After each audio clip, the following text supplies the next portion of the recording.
Mesdames, Messieurs, bonjour. Bonjour et bienvenue à ma présentation Facebook de ce jour.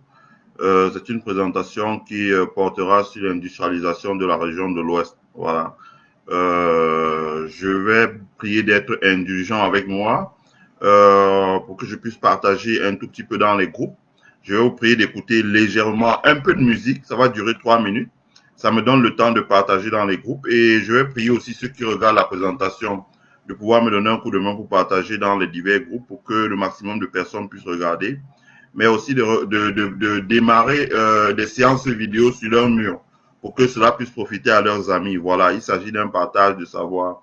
Nous allons mener une réflexion sur l'industrialisation de la région de l'Ouest et demain, nous allons mener une réflexion sur le désenclavement de la région de l'Ouest, notamment à travers les ports, les aéroports et une autoroute pour désenclaver la région de l'Ouest, parce que une des difficultés qui ne facilite pas le développement économique de la région de l'Ouest, c'est son enclavement. Donc, nous allons parler de ça demain. Mais aujourd'hui, on va mener une réflexion, un brainstorm sur l'industrialisation de la région de l'Ouest. Bonjour, Collins Nana, bienvenue. Aidez-moi, donnez-moi un coup de main pour pouvoir partager. Je vais le faire moi pendant 3 minutes. Je vais vous laisser écouter un peu de musique et puis après, on va démarrer la présentation. Voilà.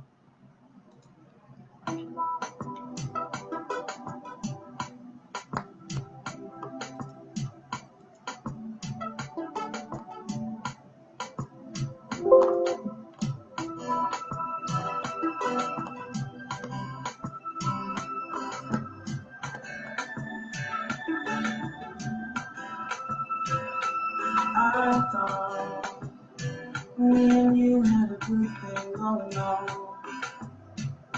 I thought it was a mutual thing. And I thought because of you, the bad boy he finally was gone.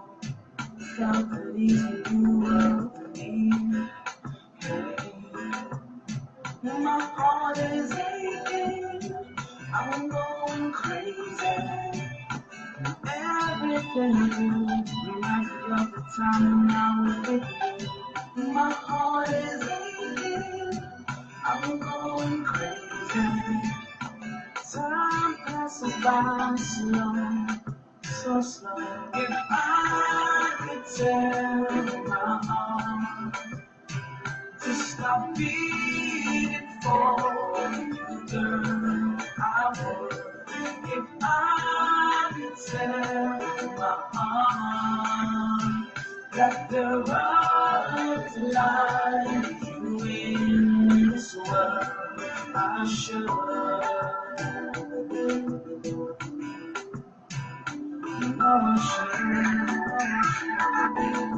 My heart has a mind of its own.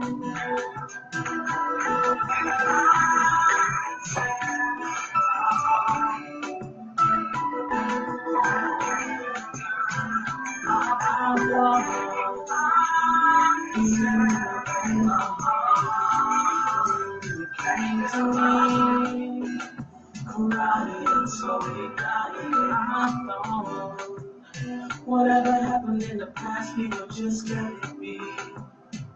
So why are you turning out to be a fading picture in my memory? My heart is aching, I'm going crazy. Everything I do reminds me of the time when I was with you. My heart is aching, I'm going crazy. Time passes by slow, so slow. I could tell my heart, if I could tell my heart, I'll beating for you, girl. I would never. I could tell my heart, I could tell my heart, that like you in this world, I should.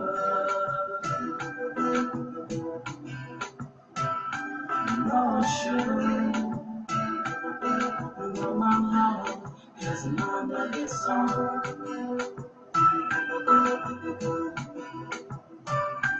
No, I should.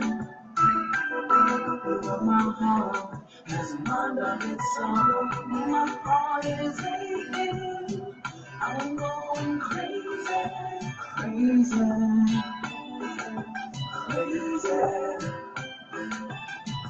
My heart is aching. I'm going crazy, crazy, crazy. If I could tell. I am a dilemma complete. Bonjour Collins Nana. Bonjour Ariane Dongsok. Bonjour Pan Boukam. Bonjour Fran Diaga.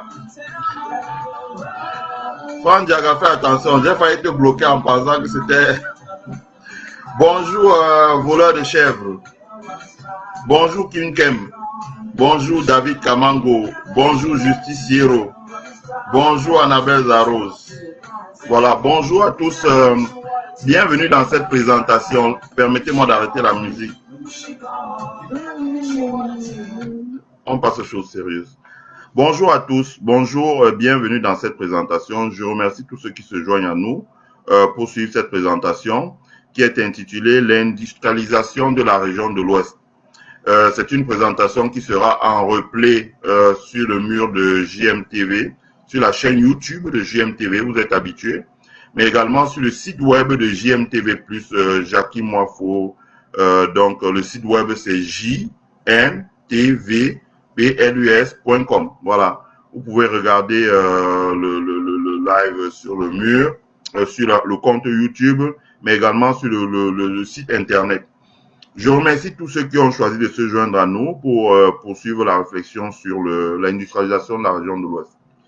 Vous le savez, nous l'avions commencé avant et ce n'est pas une présentation polémique, c'est une présentation pédagogique, c'est une présentation instructive pour expliquer au commun des Camerounais ceux qui n'ont pas souvent l'occasion de lire dans les journaux, ceux qui n'ont pas souvent l'occasion de regarder à la télévision et ceux qui n'ont pas l'occasion souvent d'entendre à la radio, souvent à l'époque. Moi, quand j'étais au Cameroun, Duval Fangwa faisait de très bonnes émissions le dimanche après-midi à la radio. Je ne sais pas s'il fait toujours les mêmes parce que j'ai plus l'occasion de suivre Equinox Radio. Mais les Camerounais n'ont pas souvent l'occasion. Moi aussi, je suis un habitué des médias, mais j'entends pas souvent certaines choses. Bon. Maintenant, nous avons choisi, comme j'avais dit la dernière fois, de mener une réflexion sur le développement global de la région de l'Ouest, parce que c'est notre région d'origine. Mais elle aussi, elle fait partie du territoire camerounais, donc ça peut permettre de créer un benchmark qui peut être reproduit, qu'on peut reproduire ailleurs pour développer d'autres régions du Cameroun. Nous en avons 10, la région de l'extrême nord, la région du nord, la région de la Damawa, la région de l'Est, la région de l'Ouest, la région du nord-ouest, la région du sud-ouest, la région du littoral, la région du centre et la région du sud. Donc, le Cameroun a 10 régions.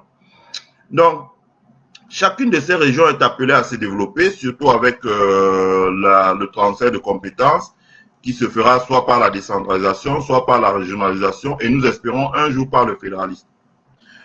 J'ai choisi de parler de l'industrie parce que à la suite du live que j'avais fait la dernière fois, dans l'affaire de Neo Industrie, j'ai choisi de faire cette présentation pour que les gens puissent comprendre en fait pourquoi est-ce que j'avais choisi d'apporter mon soutien à Neo Industrie. Vous savez mes chers frères, sans raconter ma vie, très tôt quand j'étais étudiant en France, dans mes 17 ans, 18 ans, mon livre de chevet c'était un ouvrage écrit par un entrepreneur camerounais, un industriel et un financier camerounais qui s'appelle Pofokam Kamoni.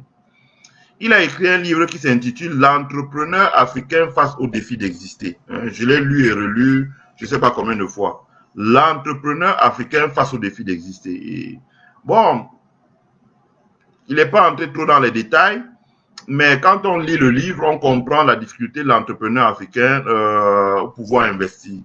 Et donc, je l'avais lu déjà à l'époque, je l'avais comme livre de chevet. Donc, j'ai toujours gardé à l'esprit les difficultés de l'entrepreneur africain.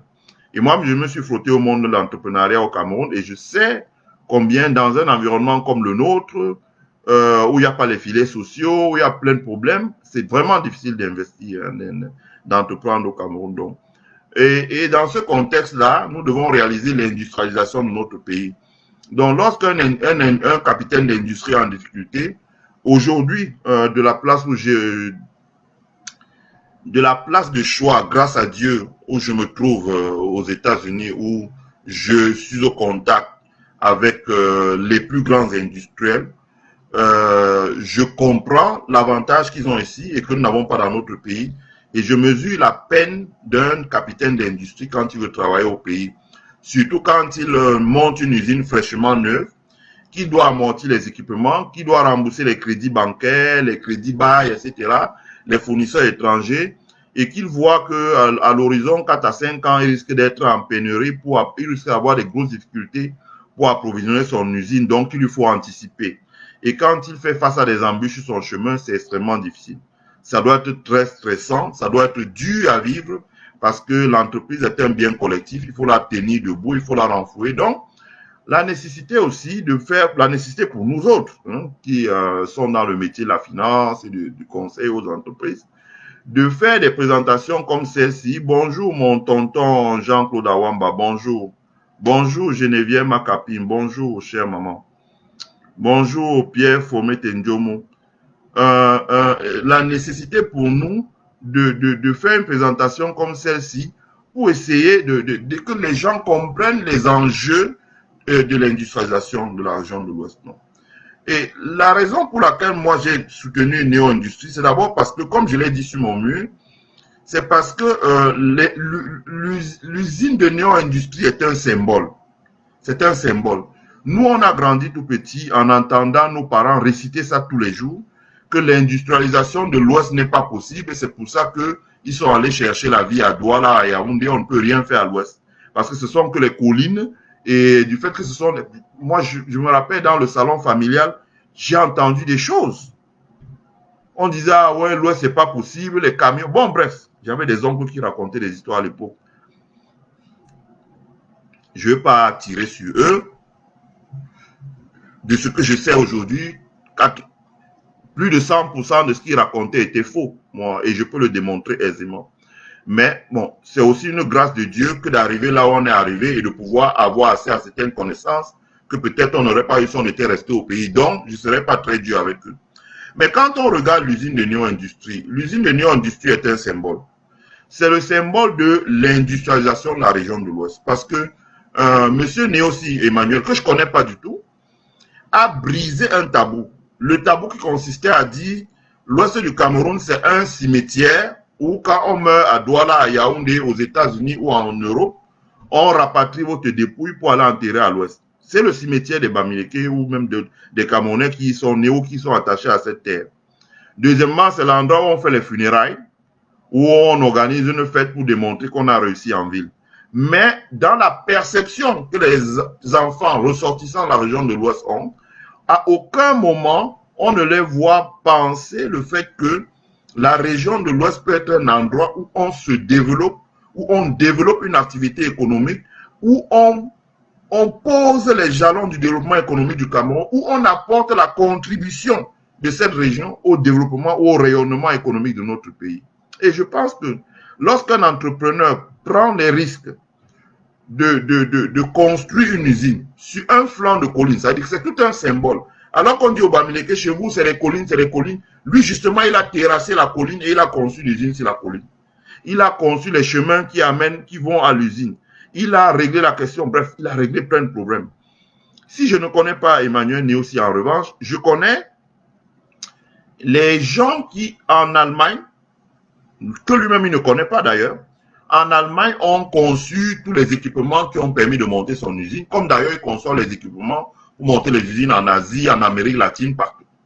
Et donc je peux échanger avec eux et ce que j'ai constaté, c'est que d'après les informations qu'ils m'ont données, avec toutes les références, c'est que c'est une usine qui a acquis avec du matériel neuf. Parce que généralement, en plus, quand on construit souvent les usines au Cameroun, on achète des machines qui ont déjà 30 ans d'âge. Donc, on les rechappe, on essaie de travailler avec ça pendant 20 ans avant de les balancer. On lui a conçu une usine qui a du matériel neuf. Ça veut dire que ça peut fonctionner pendant un demi-siècle. Donc, ça veut dire que c'est un projet, comme on dit en français, long run. Ça veut dire que, je ne sais pas quel âge il a, supposons qu'il ait 50 ans, à 100 ans, il aura encore une usine qui sera flambant neuve. Et c'est les machines qu'on peut régler, adapter en fonction des innovations technologiques. Donc, c'est une vraie usine. Et c'est aussi une usine qui est destinée à transformer la matière première locale. c'est-à-dire local, ça veut dire produit au Cameroun. C'est d'ailleurs pour ça qu'il était à la recherche d'un terrain pour augmenter ses capacités de production de la matière première. Je rappelle que lui, il est cacaoculteur. Je rappelle qu'il est chargeur de cacao, non exporteur de cacao. Et donc, il a éprouve le besoin d'augmenter sa capacité. Et comme j'ai dit dernièrement, la difficulté du cacao au Cameroun, c'est qu'on plante le cacao, par exemple, on plante le cacao sur 700 000 hectares. Il y a 600 000 cacaoculteurs. Ça veut dire que chaque cacaoculteur fait environ 1,2 hectares et récolte environ 400 kg. Ça veut dire que la productivité du cacao est très faible. Or, quand vous regardez aujourd'hui sur des surfaces, ce que font les Asiatiques, en utilisant le cacao Mercedes qui vient de Côte d'Ivoire, on récolte 4 tonnes à l'hectare. Ça veut dire en gros que sur 60 000 hectares, Néosi peut doubler la production du Cameroun en termes de fèves de cacao. Donc, vous comprenez que nous, si on est économiste, ce n'est pas d'être au plus des politiciens, mais c'est d'être à la remorque, d'expliquer pour que les Camerounais comprennent les enjeux de l'industrialisation d'abord de la région de l'Ouest et ensuite les enjeux de l'industrialisation du Cameroun, puisque la région de l'Ouest se trouve dans le Cameroun. Donc, c'est de ça que nous allons en parler. Voilà. Donc, je vais parler de la nécessité d'industrialiser la région de l'Ouest. C'est-à-dire que, pourquoi doit-on industrialiser la région de l'Ouest? Vous le savez vous-même aujourd'hui, vous pouvez constater, ce n'est pas, moi je n'ai pas de problème avec les tabous. Hein. Vous savez, moi je vis aux États-Unis et ce qui fait la force de l'Amérique, c'est que les Américains savent se remettre en cause. Par exemple, vous avez constaté que je fais très peu de présentations en ce moment. C'est parce que quand j'ai fait des présentations, j'ai créé mon compte officiel Élysée Yonta. Je pense qu'il y a un professeur qui cherchait à me joindre un jour. Il voulait que je vienne avec lui dans un workshop au Texas, je crois, quelque chose comme ça. Et il n'arrivait pas à me joindre. Et on a ce qu'on appelle les email groups. Donc, dans les emails des instructeurs. Et il a tapé sur Google et ça a sorti ma page officielle. Et donc, il a fait la capture de ma photo. Il a dit, c'est de celui-là que je parle. Comment il s'appelle? Ouais, j'aimerais que vous me donniez son contact. Et donc, il est allé sur la page, il a regardé les vidéos que je fais et il m'a dit, il m'a appelé, et puis c'était un Zoom. Il m'a envoyé le lien, comme je suis en train de causer avec vous là, donc on a causé pendant 3 heures, de 22h vers 1h du matin.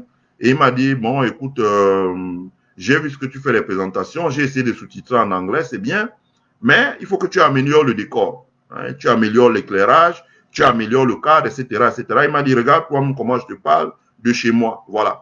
Donc, ça veut dire que c'est un pays où il n'y a pas de tabou, les gens s'améliorent. Donc, nous ne devons pas avoir de tabou à parler des problèmes du Cameroun. Parce que chaque problème que nous pouvons résoudre au Cameroun concourt à un mieux-être. Nous voyons nous-mêmes dans notre pays aujourd'hui la saturation de Douala et Yaoundé. Douala et Yaoundé sont saturés.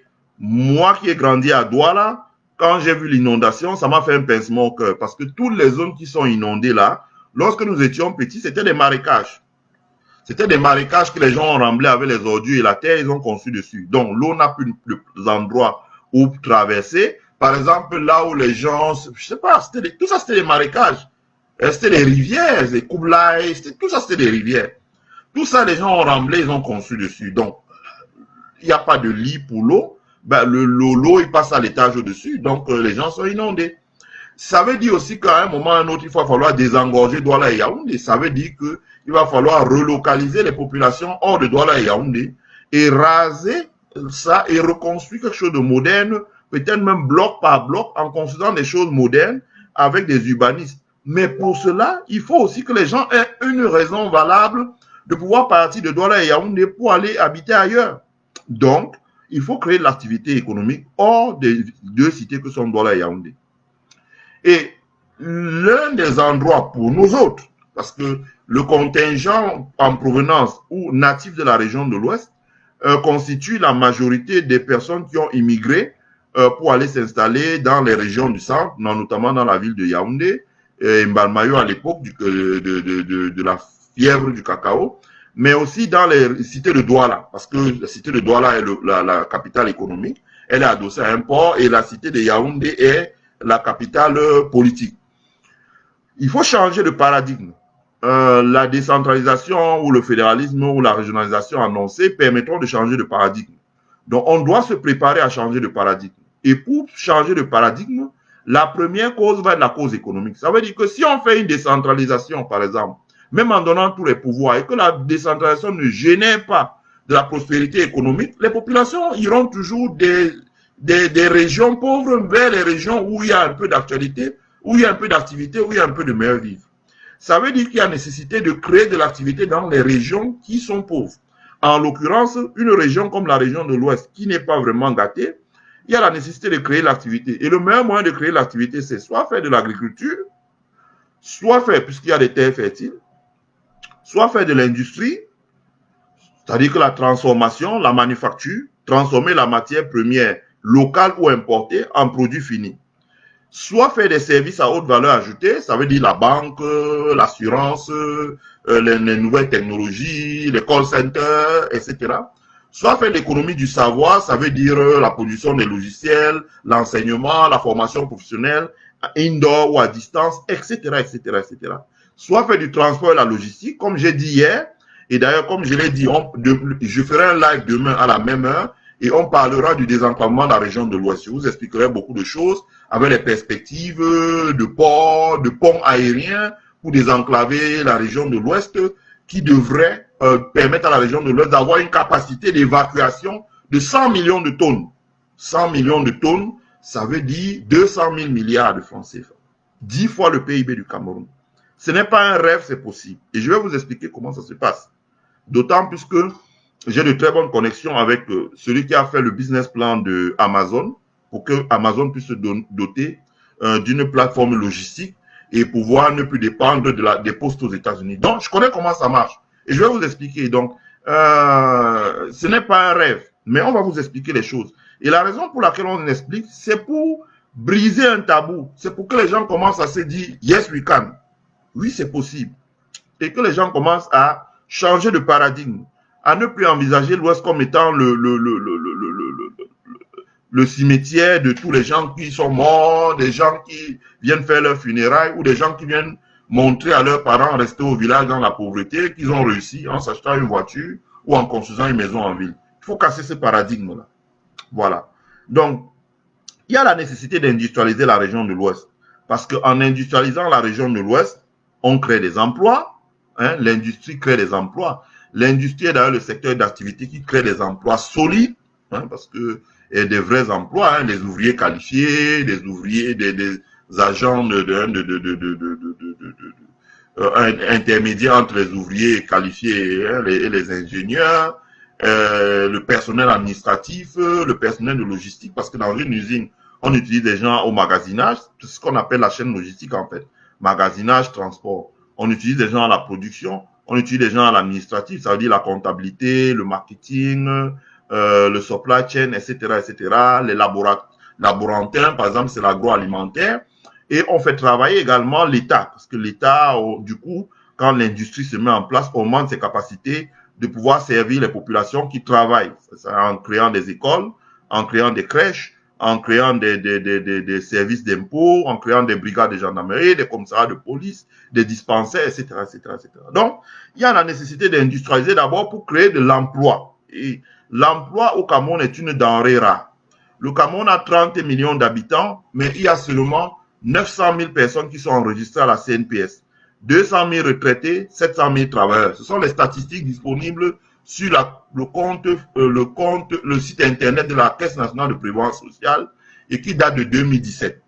Et la conjoncture n'ayant pas été favorable de 2017 à 2020, je présume que les chiffres sont restés à peu près les mêmes. Donc, il y a environ, sur une population de 20 millions de Camerounais en âge de travailler, il y a 19 millions qui n'ont pas un emploi avec un bulletin de paie. Donc, l'industrie, du fait qu'elle crée la valeur ajoutée, est le secteur qui peut permettre de résorber le chômage, surtout dans la région de l'Ouest.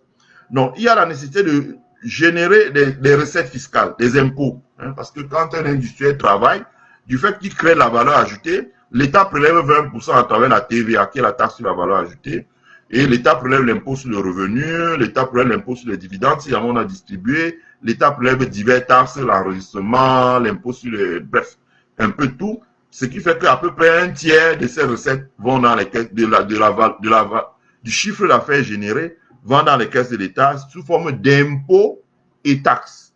Hein, parce que les deux, c'est pas pareil. La TVA, c'est une taxe. L'impôt sur les dividendes est un impôt. L'impôt sur les revenus est un impôt. Voilà, c'est pas pareil. Voilà. Donc, il y a les salaires distribués. Ça veut dire le revenu pour les travailleurs. Parce qu'avec les salaires distribués, les gens peuvent consommer. Ils peuvent acheter ils peuvent construire une maison. Ils peuvent prendre un crédit et rembourser avec leur salaire. Un crédit pour se construire. Un crédit pour acheter un véhicule. Un crédit pour s'équiper à la maison, etc., etc. Donc, il y a les salaires. Il y a aussi et surtout la relocation dans la région de l'Ouest des populations qui sont parties ou qui sont natives du coin, ou également la relocation des personnes qui viennent d'ailleurs et qui viendraient chercher aussi le bonheur dans la région de l'Ouest. Moi, je le dis souvent aux Bamileke, à mes frères Bamileke, ou des personnes qui sont natifs de la région de l'Ouest ou qui sont originaires. Il n'y a aucune fierté à dire j'ai réussi à Yaoundé, nous allons dominer Yaoundé, nous allons dominer Douala. Ça, c'est un discours vraiment qui n'a pas de sens. La vraie fierté serait de développer aussi l'Ouest de manière à ce que les autres viennent d'ailleurs et viennent aussi trouver le bonheur à l'Ouest en ayant un travail décent à l'Ouest, en achetant un terrain, en construisant une maison, en cherchant même une fille de l'Ouest pour se marier, faire des enfants et même décéder et être enterré à l'Ouest. C'est ce que les Américains appellent l'équitable répartition des rôles dans les rôles sociétaux. Équitable, je traduis en français, équitable répartition des rôles sociétaux. Donc, ça veut dire que nous devons aussi impulser un développement dans la région de l'Ouest qui permette que d'autres personnes venant d'ailleurs viennent s'implanter chez nous, viennent créer des entreprises chez nous, viennent chercher un travail chez nous, viennent s'installer chez nous, construire une maison, acheter un terrain. À partir de ce moment, il n'y aura plus, je crois, ce sentiment d'animosité. Parce que ceux que nous aurons fait venir chez nous pour travailler, pour investir, en créant une boulangerie, en étant un instituteur, en étant, etc., etc., plus seulement dans la fonction publique comme préfet, ou avec le képi sur la tête, ou sous-préfet, ou commissaire, pour mater les gens dans les quartiers, mais des emplois, des entrepreneurs, ceux-là seront les premiers défenseurs des enfants de la région de l'Ouest lorsqu'ils sont attaqués par des xénophobes comme les Dieudonné et Somba, la bande que vous connaissez, il y a un autre qu'on appelle Onangini, un vaurien qui passe son temps à bavarder sur le net. Tous ces gens-là, ce sont ces gens qui pourront tester, qui pourront défendre valablement la cause en fin de compte. Donc, il y a là toute la nécessité d'industrialiser la région de l'Ouest. Voilà. J'ai fini sur la nécessité d'industrialiser la région de l'Ouest et je vais parler de l'industrialisation de la région de l'Ouest en elle-même. Quels sont les facteurs qui commandent l'industrialisation de la région de l'Ouest? Quels sont les facteurs pour? Parce qu'il y a les facteurs contre. Ça, je ne vais pas aller dans les détails. On entend ça tous les jours. Oh, il n'y a pas l'énergie. Oh, il y a les collines. Oh non, comment les camions vont monter? Les collines vont épuiser les camions, ça va consommer trop de carburant. Vraiment, il y a trop les collines. Comment c'est montagneux partout. Oh, il n'y a pas de port. Hein, vous n'avez pas d'accès à un port. Oh, vous n'avez pas de débouché sur la mer. Oh, vous allez faire la zone industrielle où les terrains sont petits. Oh, bon, bref. On a déjà entendu trop cette musique-là. Je parlerai de ça vers la fin, mais je vais d'abord prendre des exemples simples. Hein, un benchmark qui va permettre aux gens dans la région de l'Ouest de bien comprendre de quoi on parle.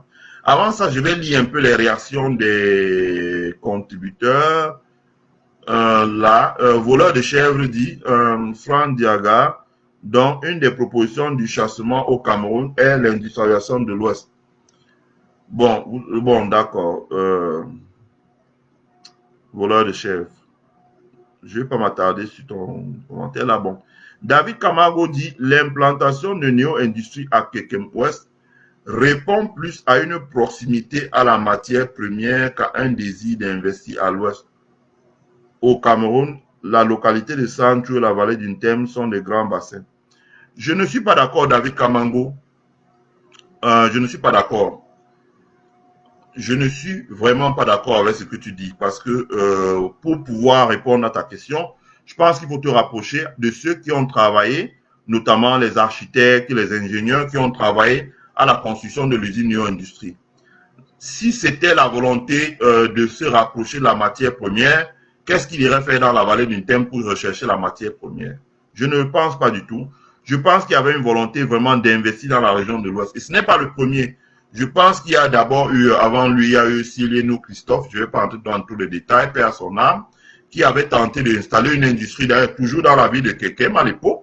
Et bien avant que Silieno Christophe, je peux me tromper, mais je pense qu'il y avait un monsieur aussi qui est décédé aujourd'hui, qui s'appelle monsieur Kechaya, qui voulait investir dans une usine de fabrication de chaussures dans la ville de Kekem. Donc, ce n'est pas la première fois que les enfants dans la ville de Kekem. Je pense que Néosi Emmanuel a réalisé peut-être ce que beaucoup d'autres avant lui avaient essayé, avec les embûches, n'avaient pas pu, peut-être parce qu'il n'était pas bien conseillé à l'époque.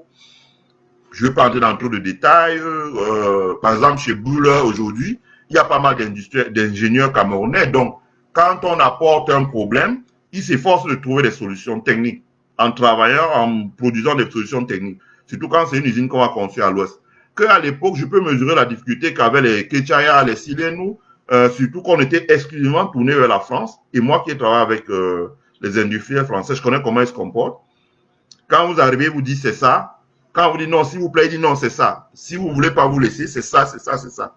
Et donc, ça faisait que ce n'était pas facile pour nos industriels. Donc, je ne pense pas. Il y a eu la volonté de Néosi de construire une usine dans n'oublie pas, c'est lui et ses actionnaires, donc d'industrialiser la région de l'Ouest. Et donc, je dis que c'est un symbole. Geneviève Macapine dit délocalisation et relocalisation, absolument, mais il faut une réelle éducation de la population à ces concepts. Je suis d'accord avec toi, Geneviève Macapine. C'est d'ailleurs pour ça que nous faisons une présentation comme celle-ci, parce qu'il faut éduquer la population afin qu'ils comprennent bien de quoi on parle, délocalisation, relocalisation. J'expliquerai. Il s'agit là d'une relocation. La délocalisation, c'est, par exemple, je prends un exemple simple.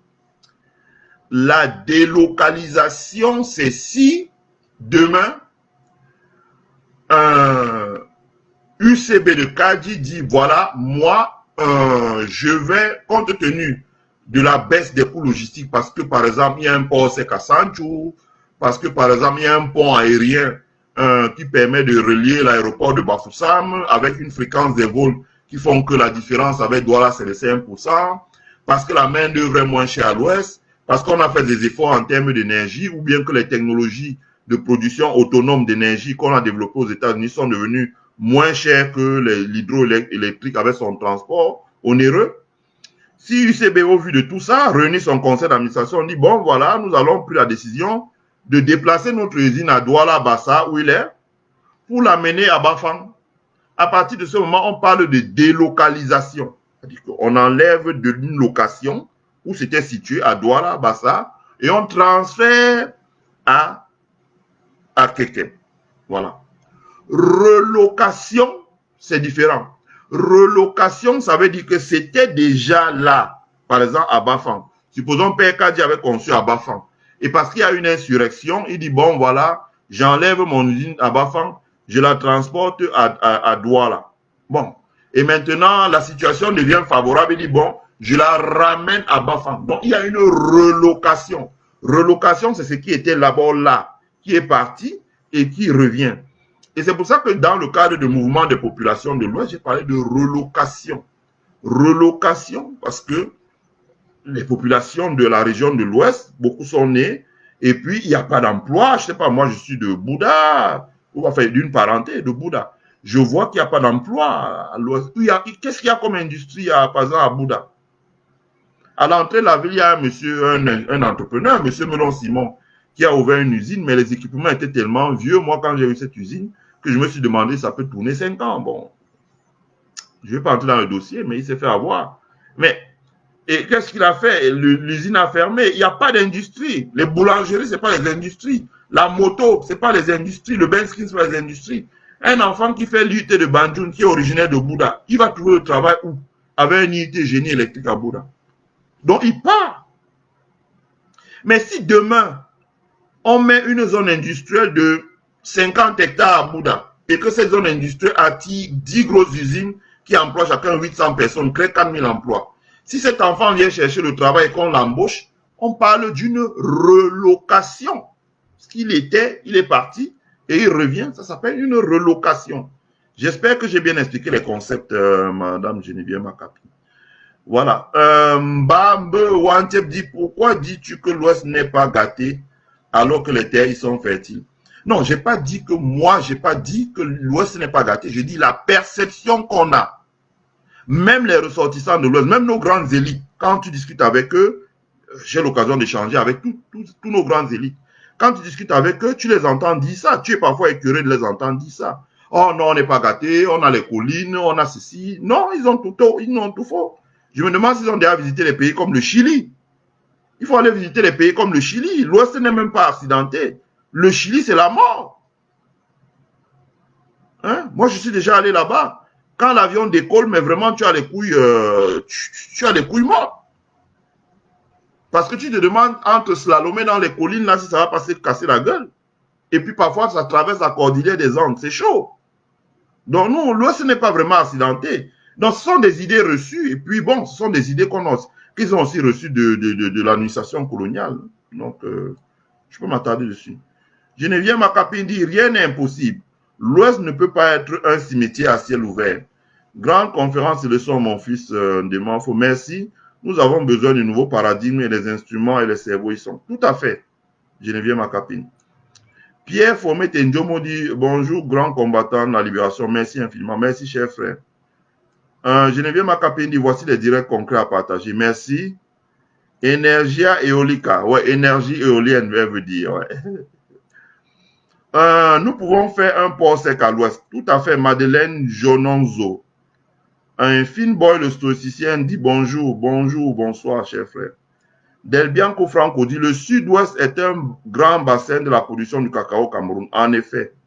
Geneviève Makapine dit, énergie éolienne et solaire, l'ouest peut très bien la fournir. Je suis parfaitement d'accord avec toi, Geneviève Makapine. Franck Motebo dit, que dis-tu m'avais que dis-tu du mauvais découpage des terres du Cameroun par les colons allemands pour réprimander les peuples hostiles?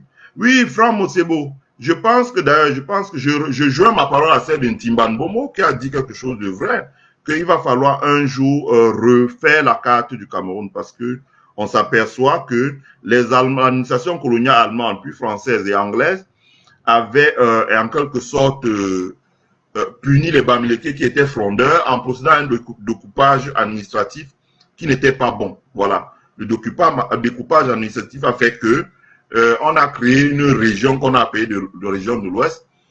On a mis les projecteurs sur une ethnie qu'on appelle l'ethnie Bamileke et qu'on a tout fait pour mettre dans un endroit, voilà. Ça veut dire que c'est simple à voir.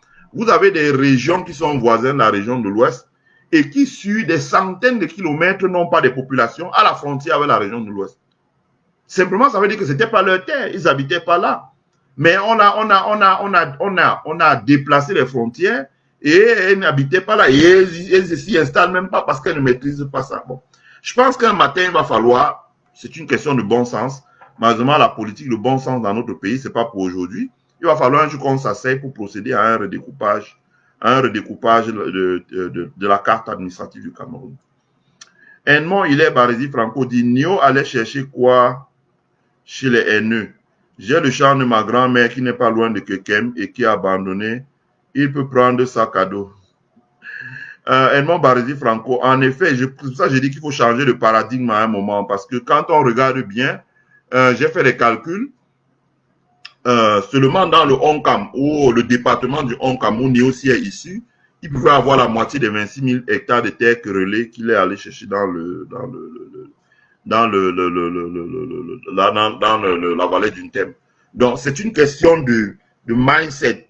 C'est là-dedans. C'est-à-dire que nos aînés, la génération 1950, la génération 1960, ils ont été élevés avec voilà, ils ont été à l'école coloniale, ils ont été à la mission catholique, on les a raconté trop de choses dans la tête. Et je pense que nous devons faire des présentations, celles-ci, pour déconstruire ça. Voilà. Il y a de l'espace. Je vais en parler tout à l'heure. Hein. Je vais vous démontrer la région de Lagos. On va en venir tout de suite. Là, la région, je vais vous faire un benchmark comparé entre la région de l'Ouest et la région de Lagos. Vous allez voir que la région de Lagos, c'est 3500 km². La région de l'Ouest, c'est 15 000 km. 14 700, ça fait 15 000 km². La région de Lagos est la 7e puissance économique d'Afrique, à elle seule, et la région de l'Ouest n'existe même pas, je dis. Donc ce n'est pas une question d'espace, hein. C'est pas une question d'espace. Pan Boukam dit le défi est de transformer ce qui est considéré à l'origine comme un obstacle en opportunité. Exact, c'est le SWOT analysis. Les montagnes en source d'énergie éolienne. C'est aussi simple que ça, Pan Boukam. C'est le SWOT analysis. Fenbol, le stoïcien, dit que est-ce que là, ce n'est pas là une forme de repli identitaire que fait l'État qui est le premier investisseur en temps, qui est le premier investisseur dans un État moderne et souverain? Non. Finbol, le stoïcien, l'État n'est pas le premier investisseur dans un État souverain. Ça, en fait, ça dépend de ce que tu appelles investissement. Si tu entends par investissement construire des routes, construire des écoles, ça veut dire la dépense publique. Je suis d'accord que l'État est le premier investisseur, le budget d'investissement. Mais créer de la richesse, ça veut dire l'innovation, ça veut dire la valeur ajoutée, ça veut dire la recherche et le développement, etc., qui sont les leviers qui drivent l'économie, qui sont les leviers qui génèrent la croissance économique. Hélas, l'économie moderne démontre que ce n'est pas l'État. Apple est aujourd'hui la deuxième capitalisation boursière dans le monde. Est-ce que c'est une société d'État? Les études ont démontré que les ingénieurs de Antonov en Ukraine savent faire mieux les avions que les ingénieurs de Boeing aux États-Unis. Mais Antonov est une société d'État. Elle est cloisonnée par les apparatchiks au sommet. Boeing, c'est une société privée où la compétition est rude. Les ingénieurs, quand on t'embauche, c'est 90 heures par semaine. Je vis aux États-Unis, je connais de quoi je parle. Moi, j'ai déjà été chez Boeing plusieurs fois. C'est 90 heures par semaine. Par semaine, oui. 90 heures. La compétition est rude. Si tu n'es pas capable de tenir le rythme, on te chasse. Donc, à partir de ce moment, c'est l'entrepreneur privé. Donc, il faut bien faire la part des choses. L'État contrôle la dépense publique, notamment la dépense d'investissement et la dépense de fonctionnement. Mais l'entrepreneur privé est celui qui crée la richesse. Et ça, nous devons le dire. Voilà. D'ailleurs, Yvan Plein dit... dans aucun pays, l'État n'est le premier investisseur. En effet, repli identitaire, voilà. Donc, je pense qu'il faut remettre les points sur les i. Voilà.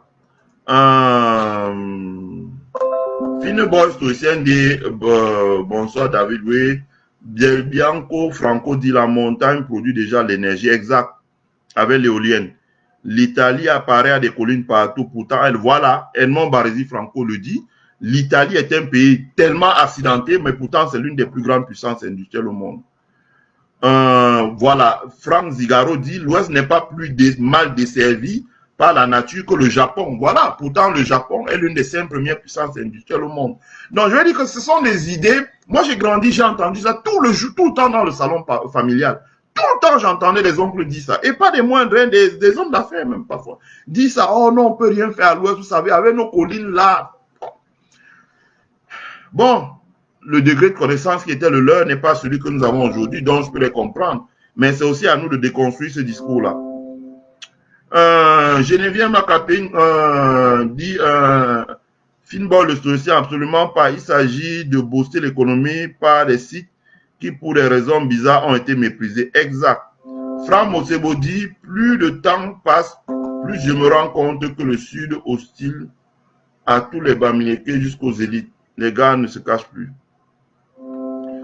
David Kamango dit, je pense que l'industrialisation de l'Ouest est possible si les entrepreneurs spécialisent dans les domaines où l'Ouest présente un avantage concurrentiel certain. Par exemple, la production des œufs dont le climat est favorable, la réussite de l'empire de Nochongwe en est un exemple. Dami Kamango, tu as raison. C'est ce qu'on appelle un avantage compétitif. Voilà. Il y a aussi les avantages comparatifs. Mais je m'attarderai pas, je m'attarde sur les avantages compétitifs. La région de l'Ouest a des avantages compétitifs et elle doit s'appuyer d'ailleurs. Quand on veut faire de l'industrie, quand on veut développer un territoire, on s'appuie sur les avantages compétitifs que possède ce territoire pour le développer. Donc, l'Ouest a certains avantages compétitifs. On ne va pas les énumérer ici tous.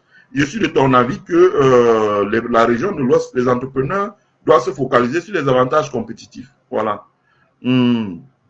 Monsieur Jean-Claude Awamba dit, l'énergie et les voies de communication sont les préalables vraiment indispensables. Vivement que la route de désenclavement du bassin agricole de l'Ouest soit réalisée et je suis sûr que les gens ne se feront pas prier. Tout à fait, Jean-Claude Awamba. J'aimerais dire quelque chose dessus. C'est que en ce qui concerne l'énergie, il faut qu'on explique aux gens de l'Ouest aujourd'hui que, bon, je sais que les gens ne connaissent pas. Je vais essayer de faire un effort de retrouver, de compiler certaines vidéos, même une dizaine, et de les poster sur ma page Élisée Yonta et les gens pourront les regarder. Aujourd'hui, le problème, c'est que quand on poste ce genre de choses, ça n'intéresse pas vraiment les gens. C'est-à-dire qu'on voit, on dit, ah bon, quand je poste, je mets ça en live, première diffusion, il y a peut-être 9 personnes connectées et on voit qu'il y a peut-être 600 personnes qui ont regardé. Alors qu'en fait, c'est là où il y a l'information capitale. La question de l'énergie aujourd'hui est un dernier problème. Parce que quand vous regardez par exemple aux États-Unis, les leviers de la croissance économique à venir aux États-Unis, c'est quoi? Les leviers de la croissance économique à venir aux États-Unis, c'est la voiture autonome, la batterie au lithium, la voiture électrique, etc., etc.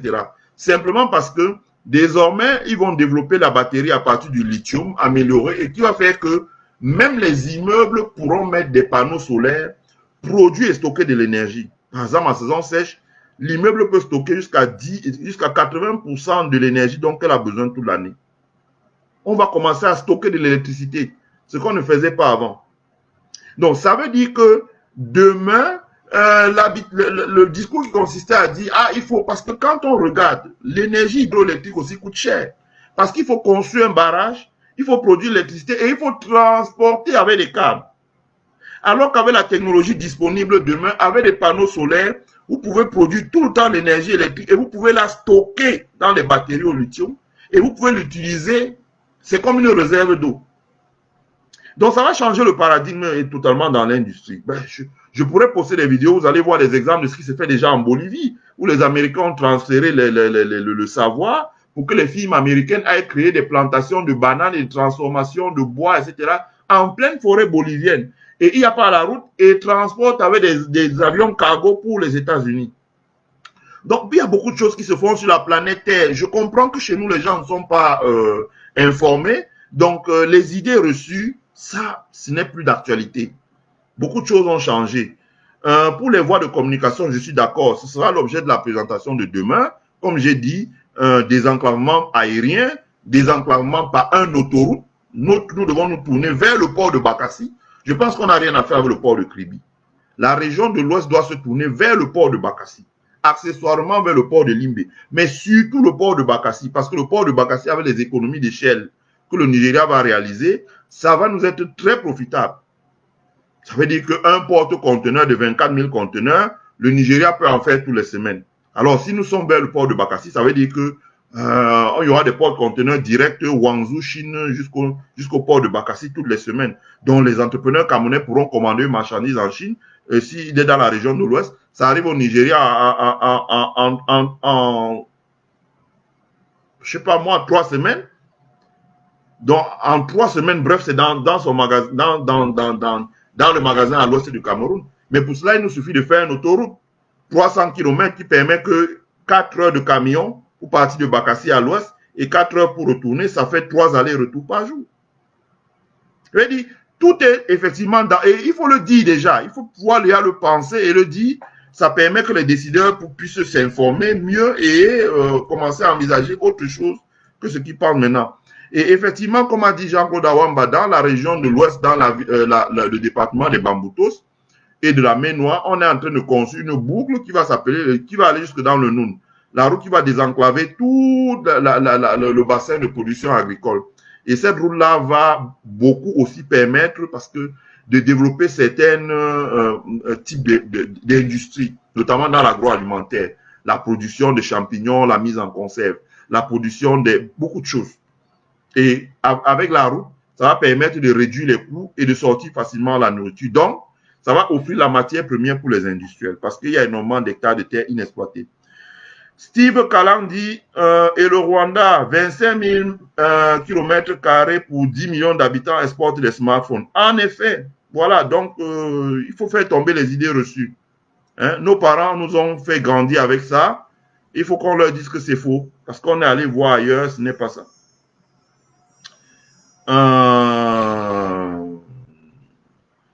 Franck Motebo dit, je ne pense pas que ça serait une bonne idée de déplacer les industries à l'ouest. Attention à la pollution. Non, Franck Motebo, le monde a changé. Aujourd'hui, il y a des entreprises de dépollution. Voilà. Hein? Je pense que quand tu dis ça, tu vois la CCC. Mais la CCC est le mauvais exemple. Et bon, comme Fadil est protégé par ses amis politiques, tu vas mettre ça. Oh, voilà. Bonsoir, monsieur. Ça fait longtemps que je n'ai pas vu vos directs. Maggie Evina Edjoa. Bonjour, ma chère sœur. Eric Ngameni dit le climat de l'Ouest est propice pour la culture des pommes de terre et des légumes. Elle est même propice pour l'assemblage des téléphones portables, tu vois. Franck Zigaro dit il faut un aéroport international à l'Ouest pour commencer. Bon, on en reparlera. Je vais continuer avec l'industrialisation de la région de l'Ouest. L'industrialisation de la région de l'Ouest. Voilà. Donc, quand on me dit, oh, l'industrie dans l'Ouest, ce n'est pas possible. D'abord, quand vous voulez installer l'industrie, la première des choses que vous regardez en tant qu'un industriel, c'est est-ce que vous aurez les débouchés pour pouvoir commercialiser votre industrie. De un. Est-ce que vous aurez la ressource humaine, c'est-à-dire attirer les travailleurs dans un environnement proche. Par exemple, Dubaï, ce sont des travailleurs indiens, pakistanais, bangladeshis qui viennent travailler à Dubaï. Donc, est-ce que vous aurez le capital humain pour pouvoir travailler dans la région de l'Ouest, par exemple? Quand j'ai dit qu'il faut installer 200 méga factories, 200 méga usines, ça va donner le travail à 2 millions de personnes. On m'a dit, ah, mais tu vois, à la région de l'Ouest, ça n'a qu'1,5 million d'habitants. Si tu enlèves les grands-mères, les enfants et tout, il reste peut-être 800 000 habitants ou même 1 million d'habitants. Alors que, comment tu fais, alors que tu parles de 3 millions? Donc, il faut bien voir que la région de l'Ouest a un avantage, c'est qu'elle est entourée directement de 6 autres régions qui sont à la fois des débouchés, qui sont à la fois des sources d'approvisionnement en matières premières et en ressources humaines. C'est la région de littoral, c'est la région du centre, c'est la région de l'Est, c'est la région du Nord-Ouest, c'est la région du Sud-Ouest, c'est la région de la Damawa. Ça fait 6. Voilà. Je répète encore la région du littoral, la région du centre, la région de l'Est, la région du Nord-Ouest, la région du Sud-Ouest, la région de la Damawa. Donc, cette région peut apporter à la région de l'Ouest des ressources humaines et des ressources et de la matière première. C'est important, il faut le dire. C'est important, il faut le dire. Deuxième chose, en ce qui concerne les débouchés, une production industrielle à l'Ouest, comme je l'ai dit hier, j'ai parlé hier d'un pont aérien vers le Nigeria, mais il peut y avoir un pont aérien vers d'autres pays. La région de l'Ouest est limitrophe du Tchad. La région de l'Ouest est limitrophe de la région de l'Ouest permet une production réalisée dans la région de l'Ouest peut être vendue dans un pays comme le Tchad, pays comme la Guinée équatoriale, pays comme la République centrafricaine, pays comme le Congo, pays comme Sao Tomé et Principe, pays comme le Gabon, pays comme la RDC. À moins d'une heure, à moins d'une journée autant pour moi, par transport camion, si on a les infrastructures qu'il faut. Donc, ça veut dire que le positionnement géographique de la région de l'Ouest est bon. La région de l'Ouest a comme débouché immédiat le Nigeria. Il suffit de, comme j'ai dit, un pont aérien, c'est 45 minutes. 45 minutes. C'est-à-dire que si on a un Antonov 225, j'aime poster la vidéo sur mon mur, vous pouvez voir, c'est 45 minutes pour décoller et déposer un colis au Nigeria. 45 minutes. C'est pas beaucoup. 45 minutes de vol. 45 minutes. Non, c'est pas loin. La CEDEAO, quand vous regardez la CEDEAO jusqu'en Côte d'Ivoire, c'est 2 heures de vol. Jusqu'à Abidjan. Et jusqu'à Dakar au Sénégal, c'est 2h30. Donc, ça veut dire qu'on est vraiment dans un mouchoir. Ça veut dire que c'est même bien moins loin que, par exemple, quitter Chicago, l'Illinois, et là, et aller en Californie. Donc, ça veut dire qu'on est dans un mouchoir. On est dans un mouchoir. La région de l'Ouest a la capacité de desservir le Sahel. Quand je dis le Sahel, c'est le Soudan, c'est le Niger, c'est le Mali, etc., etc., via la Damawa, le nord et l'extrême nord du Cameroun. Donc, c'est une région qui est bien placée. Donc, l'idée selon laquelle, parce que, on disait tout à l'heure, oui, mais elle est petite. La Suisse, par exemple, est petite. La Belgique est petite. Mais ils exploitent l'avantage concurrentiel ou compétitif, comparatif qu'ils ont. Voilà. Là, maintenant, je reviens à l'avantage comparatif. ils exploitent l'avantage comparatif qu'ils ont en disant nous sommes au cœur de l'Europe. La Belgique, par exemple, dit je suis au cœur de l'Europe. Donc, toute l'industrie, le transport, la logistique, tout passe par la Suisse. Pour exporter ou pour importer, ça passe par la Belgique, autant pour moi. Parce qu'elle est au cœur. De la même manière, quand on regarde chez nous, on dit la région du centre, mais en fait, le centre, même c'est l'ouest. Parce qu'il est au centre, il est entouré de l'ouest, il est entouré du nord-ouest, il est entouré du sud-ouest, il est entouré du littoral, il est entouré du centre, de l'est, la Damawa, et à 45 minutes, à vol d'avion, il a tout le géant Nigeria de 200 millions à côté. Donc, il est au centre. À partir de ce moment, il a un avantage comparatif qu'il doit exploiter pour pouvoir développer son industrie ou attirer les investisseurs qui veulent aller dans l'industrie. De la même manière que le fait la Suisse en Europe, qui dit voilà, nous sommes au cœur entre l'Allemagne, entre un certain nombre d'États, que le fait la Belgique, qui dit je suis au cœur entre la France, entre l'Allemagne, entre la Hollande, entre etc., etc., etc., etc. Voilà. Donc, c'est important de le dire. Ensuite, j'aimerais qu'on fasse une étude comparée pour que les Camerounais comprennent bien. Je vais comparer l'état de Lagos au Nigeria à la région de l'Ouest au Cameroun. La superficie de l'état de Lagos au Nigeria, c'est 3500 km². La superficie de la région de l'Ouest, c'est 14 700 km². Ça veut dire que l'état de Lagos est 4 fois et demi plus petit que la région de l'Ouest. L'état de Lagos au Nigeria est 4 fois et demi plus petit que la région de l'Ouest. Le PIB de l'état de Lagos, c'est 160 milliards de dollars en 2019, ça veut dire 80 000 milliards. Ça veut dire que le PIB de l'état de Lagos est 4 fois le PIB du Cameroun. Donc le PIB de l'état de Lagos dépasse le PIB de l'UEMOA. Le PIB de l'état de Lagos dépasse le PIB de la CEMA. Le PIB de l'état de Lagos dépasse le PIB de l'état du Cameroun. Le PIB de l'état de Lagos à lui seul le place comme la septième puissance économique d'Afrique. Et seulement sur 3500 km². La région de l'Ouest a 15 000 km². Donc je ne sais pas si au moins on copie ce qui se fait dans l'état de Lagos, dans la région de l'Ouest, au moins on pourra rattraper l'état de Lagos en faisant les 80 000 km². Ça veut dire 4 fois le PIB actuel du Cameroun. Et le PIB de la région de l'Ouest, c'est 2 milliards de dollars, ça veut dire 1000 milliards. Nous sommes 1 divisé par 80, fois moins ou inférieur que l'état de Lagos. Donc on n'existe pas. Et la raison est simple. L'état de Lagos est industrialisé. Les zones industrielles de Ikeja, Lagos, la grande zone industrielle de Ikeja. Et ils ont conçu une deuxième zone industrielle à Papa, comme vous entendez, à Papa Lagos. À Papa Lagos. Ikeja Lagos. Ce sont des grandes méga zones industrielles où il y a une concentration de grosses industries. On produit de l'huile de moteur, on produit des pièces détachées pour automobiles, on produit de tout, des vêtements, de tout. La nourriture, les détergents, de tout au Nigeria. C'est parce que la région de Lagos, le gouverneur de la région de Lagos a pris des mesures pour doter la région de Lagos de 2 grandes zones industrielles. Ensuite, d'un grand hub logistique, aéroportuaire, stockage. Donc, ils ont la maîtrise de la logistique, ils ont la maîtrise des zones industrielles, etc., etc., etc., etc. Construction de raffineries, etc. Donc, quand on cumule le PIB de la région de Lagos, le PIB de la région de Lagos sur 3500 km² est de 80 000 milliards.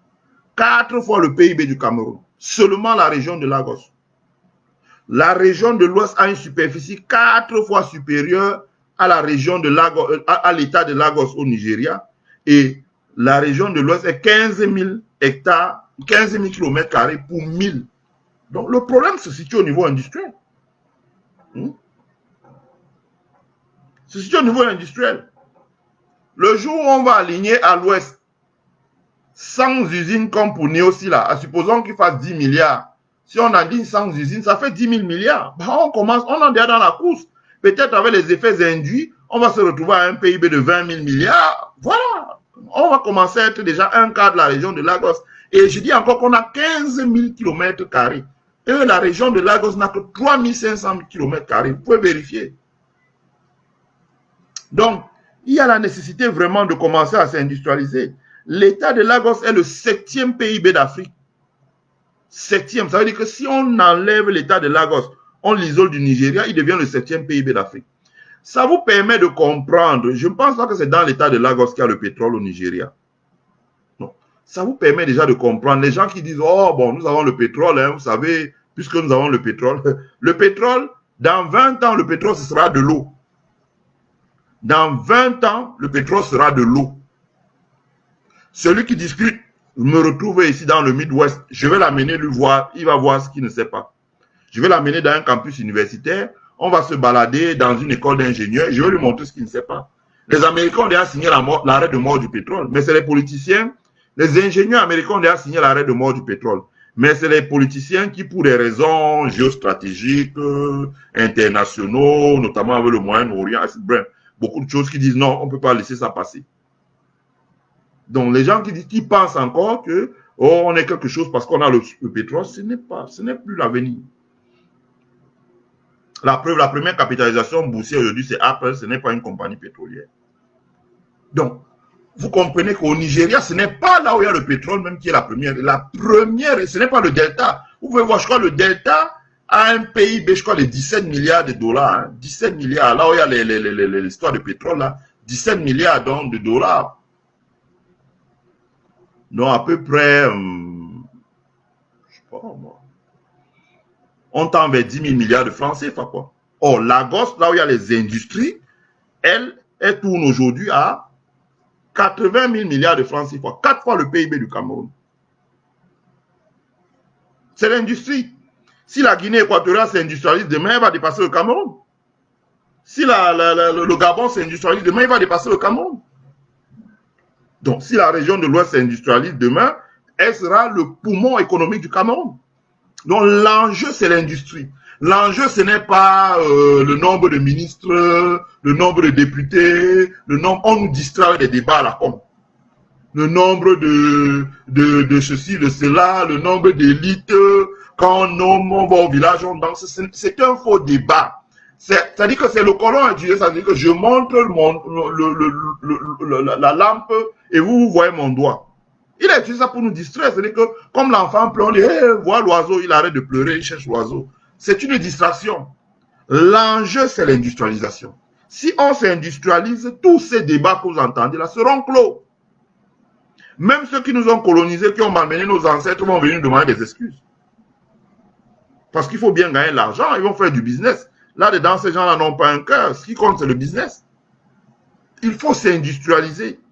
Il faut industrialiser, il faut construire des usines. Et comme dit souvent un oncle, il dit que tu ne peux pas construire ta maison et tu fais la boutique chez le voisin, sur le terrain du voisin. Mais le voisin va te mettre, tout le matin, quand tu te réveilles, tu es obligé de penser de réfléchir à ce qu'il pense. Il est temps que les entrepreneurs originaires de la région de l'Ouest pensent qu'on peut industrialiser la région de l'Ouest pour créer des emplois, pour générer des impôts, etc., etc., et pour contrebalancer un peu la faiblesse qu'on a où tout est à l'extérieur.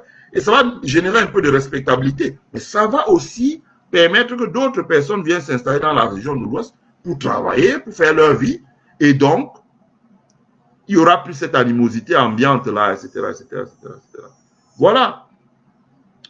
Donc, l'État de Lagos a plusieurs zones industrielles, donc il y en a plusieurs. Hein. Je vous ai cité les plus grandes, celles qui sont internationalement reconnues, Ikeja, Apapa, etc., etc., etc. Donc, si on admet que l'État de Lagos, lui, s'est industrialisé, ça veut dire que la région de l'Ouest peut s'industrialiser, elle aussi. Parce qu'on dit souvent que oui, la région de l'Ouest ne peut pas s'industrialiser à cause du manque d'espace. On va cultiver où? Là aussi, c'est des fausses idées. C'est des fausses idées pour une simple raison. C'est des fausses idées parce que lorsque vous prenez un pays comme la Suisse est un pays industrialisé. Mieux, la Suisse est le pays au monde qui contrôle ce qu'on appelle l'industrie agroalimentaire. Quand vous prenez l'industrie agroalimentaire, Nestlé, par exemple, est le champion du monde de l'agroalimentaire. Nestlé est une société suisse. Nestlé est le champion du monde agroalimentaire. Et Nestlé n'a pas de grosses plantations de soja, de maïs, de colza, de tournesol, de production de lait. Pourtant, Nestlé existe. Simplement, on aura l'occasion de faire un live. Il faut que je vous explique ça, c'est assez long. Je suis déjà à plus d'une heure là. Il faudrait que je vous explique ce qu'on appelle la chaîne de valeur. Je vais revenir bien sur la chaîne de valeur chez Michael Porter. Je vous avais présenté le livre la dernière fois. Je le refais encore. Hein, c'était un livre de chevet. Je l'ai toujours à côté de moi là. Voilà. Voilà. Chez Michael Porter. Faites pas attention. Ça c'est pour le... Voilà. La chaîne de valeur chez Michael Porter. Voilà. Je présente encore ça. Voilà. Hein, les techniques pour analyser les trucs. Michael Porter, voilà, il est là. Il est là. Je recommande toujours la lecture de cet ouvrage-là parce qu'il est important. Il y a tout à l'intérieur. Vous allez, il y a tout. On peut pas, même en 4 jours, on ne pourrait pas finir de parler de ça. Il y a tout à l'intérieur. C'est la notion de chaîne de valeur. Et la notion de chaîne de valeur, ça vous permet de comprendre comment aujourd'hui, c'est les industriels qui ont la main par rapport aux politiques, parce qu'avec la mondialisation, j'expliquais un jour à quelqu'un que dans ce pays, quelqu'un arrivait en disant « Ouais, je vais mettre les tarifs sur l'acier qui est importé de Chine. » Sauf que les Chinois, les industriels chinois engagent un lobbyiste à Washington et le lobbyiste essaie de défendre leur cause. Et le lobbyiste essaie de pousser la décision le plus tard possible. La décision est prise après 2 ans. Entre les 2 ans, le monde, les 2 ans, la décision est prise. L'industriel chinois a racheté une industrie en Inde, a racheté une industrie aux Philippines, qui ne sont pas touchées par les sanctions, et il déplace sa production dans les 2 industries. Donc, quand il fait venir la matière première de Guinée, il envoie la matière première en Philippines, il envoie la moitié en Inde. Il envoie la moitié en Inde parce que quand on met les tarifs, on espère que la production va partir désormais de l'Inde. Donc, on ne va pas mettre les tarifs sur la Chine et l'Inde, ce serait suicidaire. Et il déplace aux Philippines parce que le Philippines va accueillir une base militaire, donc on ne peut pas mettre les tarifs sur les Philippines. Résultat des courses, ce compte, on a taxé en Inde, en Chine à 25%, les usines les produisent en Inde et les renvoient sur le marché américain. Donc l'entreprise continue à faire des bénéfices et l'action en bourse monte. Ça s'appelle la maîtrise de la chaîne de valeur. Le politicien ne peut rien aujourd'hui contre la maîtrise de la chaîne de valeur. C'est les industriels qui ont ça en main parce que la globalisation de l'économie a changé le paradigme. Ça veut dire que si demain la région de l'Ouest veut s'industrialiser, pour faire une industrie, il faut les matières premières, il faut les équipements, il faut les ingénieurs, il faut l'énergie, il faut le capital, il faut, comply with the rules, c'est-à-dire que respecter la réglementation. Ça, c'est le domaine de l'État. Et pour le faire, les industriels aujourd'hui ont plus ou moins toutes les clés. Et l'État du Cameroun, parce que j'entends souvent les gens dire « Ouais, mais votre truc là, on peut envoyer le sous-préfet aller fermer. » Mais ça ne va pas durer longtemps. Ça ne va pas durer longtemps parce que quand on voit aujourd'hui, tous les dirigeants en Afrique ont perdu le sommeil parce qu'ils ont peur des révolutions comme vous avez vu au Mali, au Burkina. La raison est simple. La population n'a pas d'emploi. Les jeunes sont à la rue. Il suffit qu'un jour, quelqu'un arrive à tenir un discours qui leur dit « Bon, voilà, 1 million de personnes, comme on dit au Cameroun, précipitez-vous à la poste centrale, tu es fini. Quel que soit le pouvoir, tu es fini. Dès qu'ils se précipitent là, tu es terminé. » La raison, c'est qu'ils n'ont pas d'emploi. Parce que s'ils avaient un emploi, ils ne pourraient pas. Ici, aux États-Unis, c'est difficile de dire à 1 million de personnes de sortir dans les rues. S'il y a eu des manifestations, c'est parce qu'il y a eu le corona, dont les gens étaient confinés. Mais en temps normal, c'est d'ailleurs pour ça que l'autre refuse de reconduire les avantages. Parce qu'il se dit, tant que je conduis les avantages, les gens sont à la maison, donc ils peuvent sortir pour manifester. Donc, il y a nécessité de comprendre que les petits pays comme la Suisse se sont industrialisés parce que dans le contexte de mondialisation, les grands firmes comme Nestlé maîtrisent la chaîne de valeur d'approvisionnement en eau, d'approvisionnement en matières premières, le lait, les céréales, etc. pour faire de l'industrie agroalimentaire, pour produire de l'eau, les sources d'eau, etc., etc., etc. Les sources d'eau. Donc, ça veut dire que la région de l'Ouest peut, et j'expliquerai ça plus tard dans un autre live qu'on va dédier exclusivement à la chaîne de valeur de chez Michael Porter ici. J'expliquerai au besoin. On va prendre un case study qu'il a fait ici dedans et on va essayer d'adapter ça au Cameroun pour prendre un ou deux exemples bien pour que les Camerounais comprennent de quoi il s'agit. Ça veut dire que si aujourd'hui quelqu'un veut installer une industrie à l'Ouest pour produire du savon de toilette, de l'huile et de la margarine, par exemple, comme il y avait Sok à Bouddha, non, à Bafoussam, savonnerie de l'Ouest Cameroun, c'est-à-dire il produit le savon en morceaux, là, il produit de l'huile, il produit de la margarine, il produit de la phénoline, donc pour faire la friture. S'il décide d'implanter une usine comme ça, bah, je veux dire que techniquement, il n'a pas besoin de dépendre que du Cameroun. Je prends un exemple, l'huile de palme coûte moins cher, 3 fois moins cher au Nigeria qu'au Cameroun. Donc en s'approvisionnant en l'huile de palme au Nigeria, il paye même moins cher qu'au Cameroun. Et il peut même trouver un système où il exporte, je sais pas moi, disons la cola au Nigeria, et il se fait payer en dollars, et il prend ces dollars et dépose au Nigeria complète avec ce qui vient du Cameroun pour payer le truc au Cameroun, pour payer, importer l'huile de palme au Cameroun. Donc il a la maîtrise de la chaîne de valeur. S'il veut la matière première qu'est l'huile de palme, il ne peut pas manquer. Et maintenant, si l'État dit, oh, je vais interdire l'importation de l'huile de palme, ben, ça fait flamber les prix à l'intérieur, ça pénalise les industries.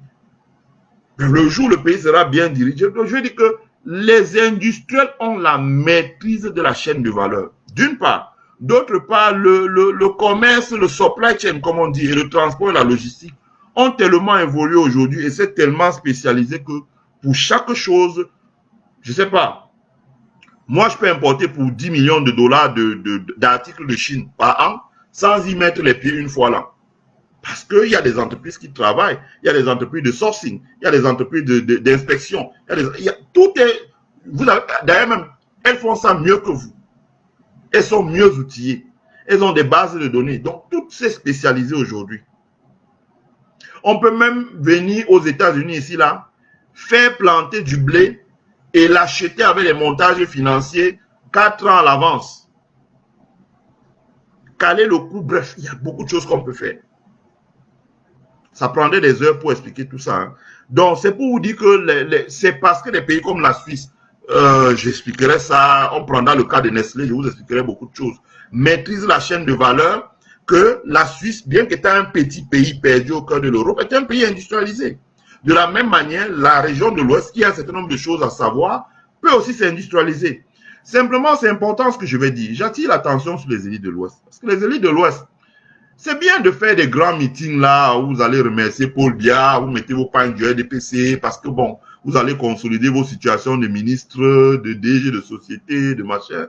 Bon, à the end of the day, le jour où vous décédez maintenant, vous voyez ce qui se passe. Quand vous allez dans les villages, on lance le caillou sur vos tombes, etc., etc., etc., etc. Non, c'est encore mieux de mettre un peu de moyens et de commencer à organiser des symposiums. La technologie aujourd'hui est favorable. Nous pouvons rester ici à Chicago et intervenir en faisant un Zoom, une présentation PowerPoint via Zoom, que vont regarder 100, 200 personnes. On n'a pas besoin de se déplacer au Cameroun. Et d'autres peuvent se déplacer au Cameroun pour faire animer des symposiums sur place. Au moins, faites un symposium annuel ou bien 2 symposiums annuels pour qu'on puisse commencer à réfléchir et mettre le doigt sur les problèmes locaux et commencer à parler des solutions.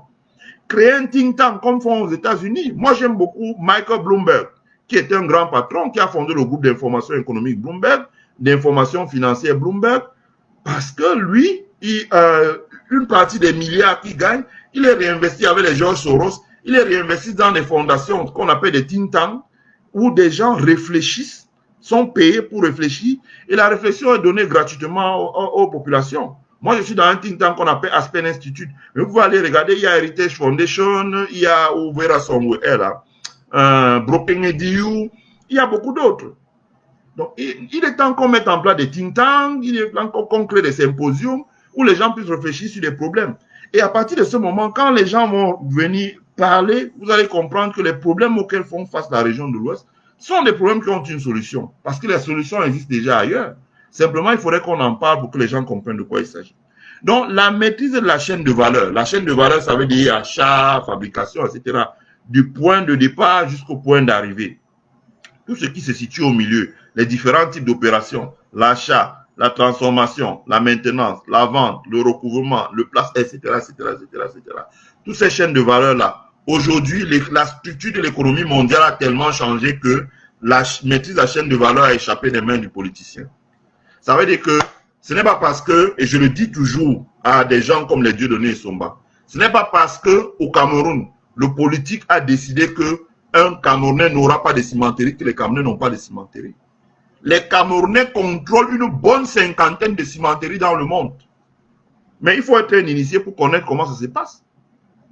Moi, celui que je plains, c'est le politicien camerounais, parce que dans sa tête, il dit, bon, voilà, j'ai donné la cimenterie ici aux Nigériens, aux Français, il n'y a pas de Camerounais, mais le ciment qu'on consomme aux Zaïre est peut-être contrôlé à 20% par des Camerounais. Le ciment qu'on consomme en Côte d'Ivoire est contrôlé par des Camerounais. Ils contrôlent les usines dans le monde. Ils savent comment manœuvrer, parce qu'ils contrôlent la chaîne de valeur.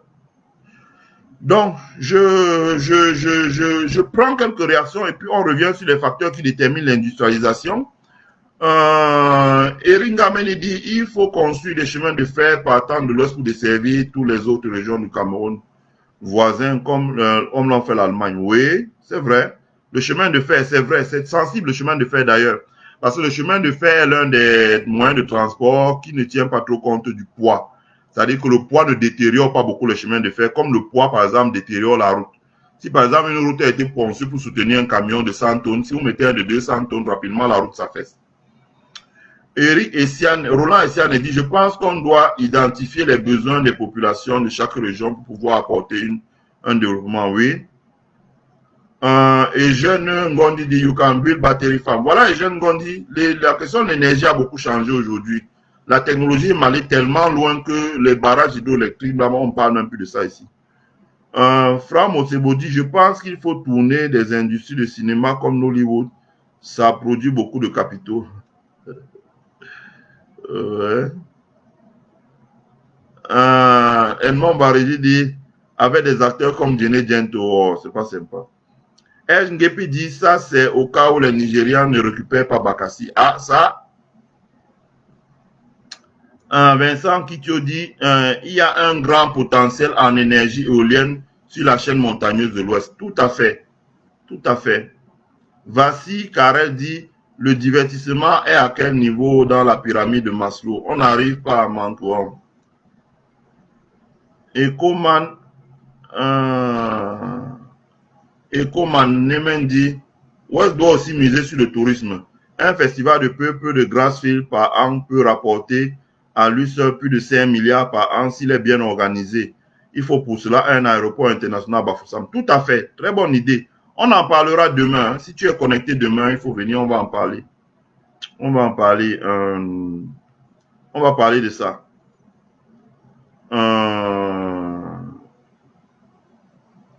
Franck Mosebo dit, Vassi Kare au Nigeria, Nollywood emploie beaucoup de jeunes. C'est vrai.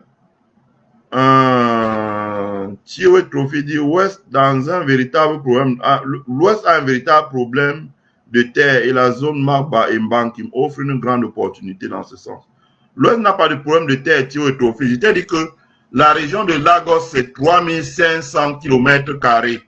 Et elle fait 80 000 milliards de CFA, donc 4 fois le PIB du Cameroun. Le Cameroun fait 475 000 km². La région de Lagos fait 3500 km². Donc la région de l'Ouest est 4 fois et demi plus grande que la région de Lagos. Pourtant, la région de l'Ouest fait 1000 milliards. Lagos fait 80 000 milliards. La différence, c'est qu'à Lagos, il y a des industries. Il y a Ikeja, il y a Apapa et il y a plein d'autres zones industrielles à Lagos. C'est tout. Vincent Kitio dit, on pourra déjà aussi commencer à monter les véhicules électriques. Voilà, exact, Vincent Kitio. Monter les véhicules électriques. C'est ça, je dis, la technologie va nous permettre de sauter l'étage au-dessus. C'est-à-dire que on en parlera de toute façon. Liberty Farid dit, c'est pour ça qu'il ne faut jamais construire une route qui part de l'Ouest en passant par le Nord-Ouest reliant le Nigeria. Ben, l'Ouest doit se doter d'infrastructures. Moi, je l'ai dit, par exemple, la route Yabassi-Bafang. Il est temps qu'on en parle. Très rapidement, il faut construire la route Yabassi-Bafang. Douala Yabassi-Bafang. Ou c'est Douala-Bafang en passant par Yabassi-Bonepoupa. Il faut la faire rapidement. Ça permet de désenclaver. Il faut faire une autoroute partant du port de Bakassi jusqu'à Bafoussam. Bref, j'en parlerai demain. Vous comprendrez les enjeux. Et cette autoroute, on peut la financer. Il suffit qu'on lance les bons.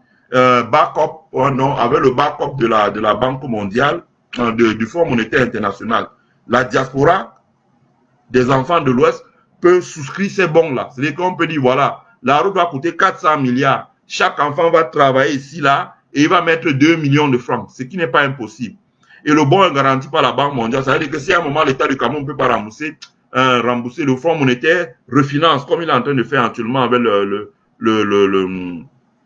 avec le eurobond du Cameroun. Et là, l'État du Cameroun lève les fonds, donne ça à une compagnie chinoise qui nous construit l'autoroute là. Et le problème est réglé. C'est ce que le Nigeria a fait le port de Bakassi. Et le problème est réglé. Et là, on a une autoroute qui nous amène droit vers le port de Bakassi. C'est terminé. C'est pour ça, on en parlera demain. C'est pour ça qu'ils ne font... David Kamango dit... penser à l'industrialisation de l'Ouest dans une échelle macroéconomique me paraît une utopie car il faudrait une véritable volonté politique, notamment à travers la construction des infrastructures. Pensez-vous à un gouvernement actuel en train d'engager la construction d'un port sec à l'Ouest? David Kamago, on n'a pas besoin du gouvernement pour construire le port sec. Je ferai 3 lives sur le port sec. J'ai déjà le plan de ces lives prêts. Je ferai 3 lives où je vais expliquer comment on construit le port sec sans qu'il y ait le gouvernement. La seule chose que le gouvernement peut faire, c'est d'envoyer le billet pour aller occuper le terrain et dire qu'il n'y aura pas de port sec ici. Mais si le gouvernement ne s'oppose pas et donne les autorisations nécessaires, on peut construire et exploiter le port sec. Donc, il faut nous sortir de l'économie soviétique là. Même l'URSS de Poutine ne fait plus ça. Même la Russie de Poutine ne fait plus l'économie soviétique. Pour le port sec, l'aéroport de classe internationale, ça c'est zéro. C'est encore un jeu d'enfant. Je dis bien, c'est un jeu d'enfant. Il suffit qu'on amène un document, on dit à Paul Biya, à celui qui est président, que signe ici là, et le reste on s'occupe.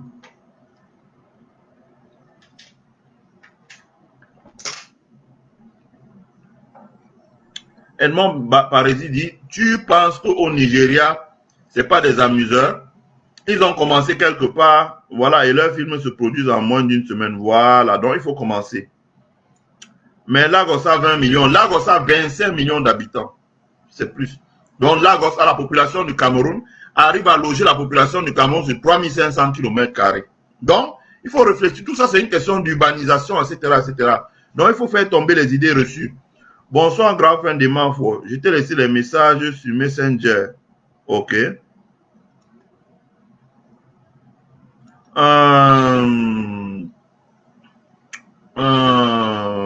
Edmond Baresi Franco dit, tu compares des gens qui bossent de manière professionnelle avec des gens qui pensent qu'en citant le nom d'un joueur ou d'un filmman, on va faroter sur lui. Le Nigeria est le seul pays d'Afrique qui a ses films sur Netflix. L'écart est encore énorme, mon ami. Eh oui, eh oui, eh oui. Lagos a pour ce qui est un avantage comparatif. Exact. Voilà. Franck Motebo dit, un facteur extrêmement important, très important, oui. Ntenga Kolumanis, bonjour, bonjour cher frère. Lagos a un port, ce qui est un avantage comparatif. Thio et Théophile dit ça. Là, Thio et Théophile, nous aurons le port de Bakassi qui sera à 2 heures de Bafoussam si nous mettons une autoroute. Non, la question ne se pose plus. Et d'ailleurs, Lagos même va passer par le port de Bakassi parce que son port est engorgé. Vincent Kitio dit, on peut aussi cultiver le blé à l'ouest et aussi le riz de montagne. Tout à fait, Vincent Kitio, le riz pluvie. On avait vu ça. Le comice agro-pastoral de Bolova, moi j'y suis allé, j'ai vu tellement de choses. Hélas, hélas, hélas, hélas, hélas. Je ne veux pas en parler parce que je vais avoir les larmes aux yeux. Hélas. Mais au moins ce que j'aurais retenu au comice agro-pastoral de Bolova, le Cameroun, au Cameroun, a toutes les ressources humaines, tout le savoir-faire pour régler tous ces problèmes-là. C'est un problème d'environnement. Les gens vivent étouffés à Lagos. Ce n'est pas un problème. Et ils ne t'ont pas dit qu'ils étouffent là-bas. À New York même aussi, on étouffe. L'ère du pétrole, c'est fini. L'Allemagne développe l'hydrogène pour remplacer l'or noir. Voilà. Le pétrole est terminé. Il suffit de se rendre dans les laboratoires de l'université ici à Chicago. Vous allez voir que le pétrole est terminé. La raison pour laquelle l'État américain ne veut pas autoriser certaines technologies dehors, c'est parce qu'il ne veut pas fragiliser l'Arabie Saoudite qui est son allié. La population de Lagos est aussi la taille de la population, oui. C'est Patriot dit, je rejoins Pougala. Non, je ne rejoins pas Pougala. C'est Patriot, dis-moi pourquoi je rejoins. Je rejoindrai Pougala. Exprime-toi là en dessous, je vais lire ta réaction. Premièrement, l'électricité. J'ai dit que l'électricité n'est pas un problème. Edmond Barzi Franco dit que Pougala est un charlatan, ce qui est vrai. Vincent Kitio dit, il faut aussi revoir l'occupation du sol à l'ouest en évitant d'occuper toutes les terres pour construire les maisons du village. Car si chaque citoyen de l'Ouest veut acheter les terres pour construire, on n'aura pas suffisamment d'espace pour les terres agricoles. Tout à fait. Ça veut dire que l'industrialisation de l'Ouest, c'est pour ça que je dis que c'est bien que l'industrialisation démarre de manière concomitante avec l'émancipation de la gouvernance locale.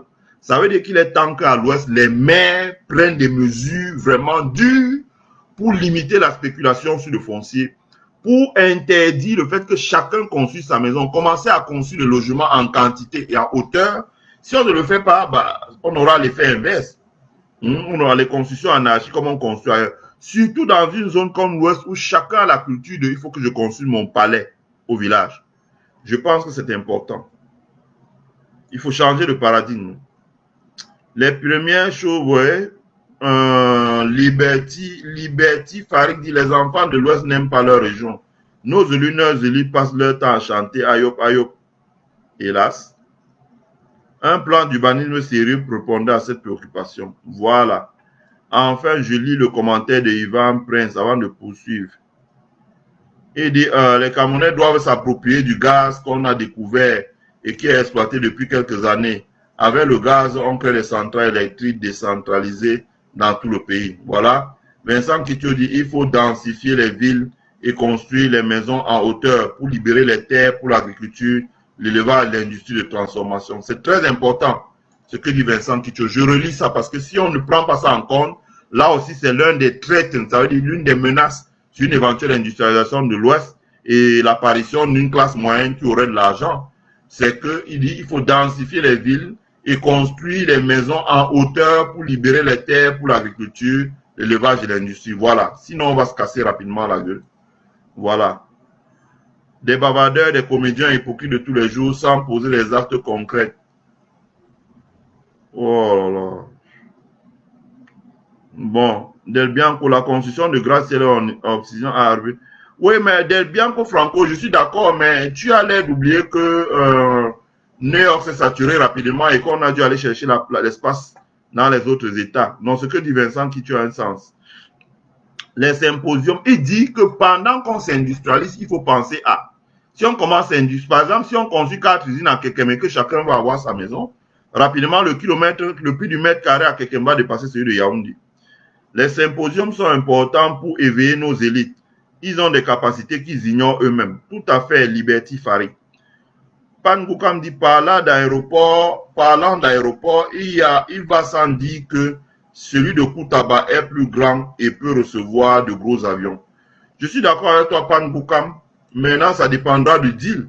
Si les gens de Noun continuent aussi à dire ce qu'ils disent là, qu'ils ne sont pas les Bamileke, qui n'ont rien à voir avec les Bamileke, etc., et qui vont chasser les Bamileke à tout moment, est-ce qu'on a un consensus politique pour pouvoir faire un aéroport à Koutaba? Alors que ce que tu dis est vrai. C'est pour ça que je dis souvent à certaines personnes qui doivent essuyer leur bouche et contrôler ce qu'ils disent. Voilà. Maintenant, je dis les facteurs qui déterminent l'industrialisation. Parce que la semaine dernière, j'ai fait un post sur mon mur en disant, genre, oui, les gens disaient, oui, l'industrialisation, enfin, pour reprendre Dieudonné et Somba, oui, nous avons un port à Kribi, donc on va s'industrialiser, les investisseurs étrangers vont venir. Ah, ben dis donc.